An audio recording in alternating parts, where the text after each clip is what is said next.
This past weekend has been a whirlwind, an exhausting yet exhilarating one.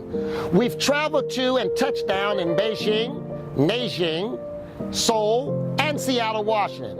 And we're now in the center of California's Silicon Valley, where I've just presented at the IoT Saving Lives Conference. This conference is taking place in the city of Santa Clara, which is home to several high-tech companies, including Intel, this conference sponsor. The IoT Saving Lives Conference focused on how the vast array of smart and connected IoT devices interface with first responders in the public safety arena.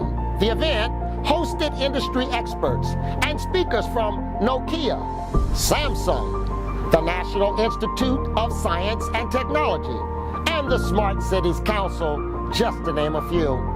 I was invited to speak here by a fellow citizen of Maryland, Alan Tills, a partner at Shulman Rogers, Gandel, Prody, and Ecker, a prominent law firm with offices in Potomac, Maryland, Washington, D.C., and Tysons Corner, Virginia. I presented on how Seat Pleasant, the world's first authentic small smart city, uses data to deliver services, and served on a panel where we discussed the privacy, security, and legal implications of collecting and using IoT data. We know that data is generated every time we use the internet or some smart device. On the panel, I discussed how the city has developed policies and guidelines for data collection, usage, and the privacy protections we put in place to ensure that we keep our citizens' privacy and data safe.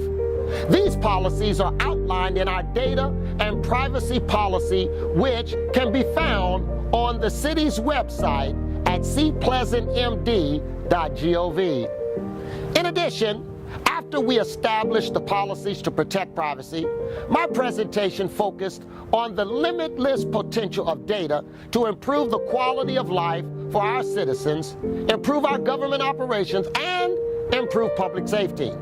I discussed when and how data can be used to solve crimes and shared examples of how we've been able to reduce crime across multiple categories. I also discussed the multiple ways health data can be used for the greater good. For example, our in-home and health monitoring program aims to help seniors age in place safely and gracefully while providing their caretakers with a peace of mind. IoT-enabled asthma sensors paired with air quality data can help curb the prevalence of asthma in our community.